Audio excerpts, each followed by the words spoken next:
Bonjour à tous, aujourd'hui taux d'évolution avec la recherche de ce qu'on appelle un taux réciproque. Le prix d'une place de manège a baissé de 20% et ensuite a augmenté de T% pour revenir à son tarif initial. Quelle est la valeur de T? Alors la réponse n'est pas 20. Pour compenser une baisse de 20%, il ne faut pas augmenter de 20%. La preuve, si je prends une place à 100 euros, si je la baisse de moins 20, ça fait 80. D'accord? Et si j'augmente ensuite de 20%, eh bien 20% de 80, ça fait 16. Et donc ça fait une place ici à 87. Donc vous voyez que c'est une baisse, on n'est pas revenu au prix initial. Donc la réponse n'est pas plus 20%. Comme d'habitude, je vous conseille un schéma. Donc ici, prix initial. On a donc une baisse de 20%. On arrive sur un prix ici au milieu. Et ensuite, on revient sur le prix initial.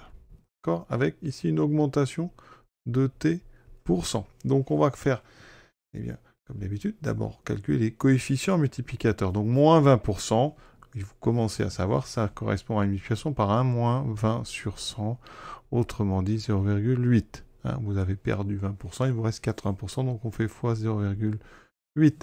Celui-ci, on ne le connaît pas, donc je vais l'appeler C. D'accord?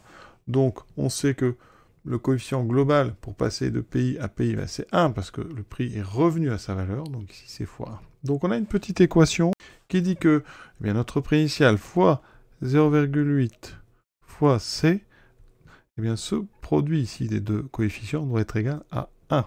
D'accord? Donc on trouve que C doit être égal à 1 sur 0,8. Autrement dit, pour annuler cette multiplication par 0,8, on doit faire une division par 0,8. Donc le coefficient c'est 1 sur 0,8. 1 sur 0,8, on le connaît, ça fait 1,25. Donc le coefficient, ici, correspond à 1,25. Alors c'est quel taux ça, un coefficient de 1,25? Eh bien, imaginez que vous partiez de 100. Si vous multipliez par 1,25, vous aurez 125. Donc pour 100 de départ, on a une augmentation de 25. Donc 25% d'augmentation.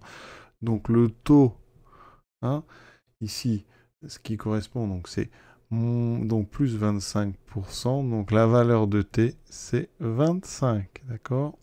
Il faut donc une augmentation de 25% pour compenser une baisse de 20%. À bientôt.